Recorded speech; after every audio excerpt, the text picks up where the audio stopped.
ବର୍ତ୍ତମାନ ହେଲା ବର୍ତ୍ତମାନ ଲାଡିଲି ଗୋଟେ ଗପ କହିବ ମୁଁ ଶୁଣିବି ତୁ ଶୁଣିବୁ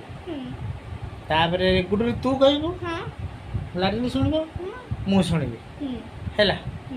1 2 3 ଷ୍ଟାର୍ଟ ଗୁଡୁଲି କହ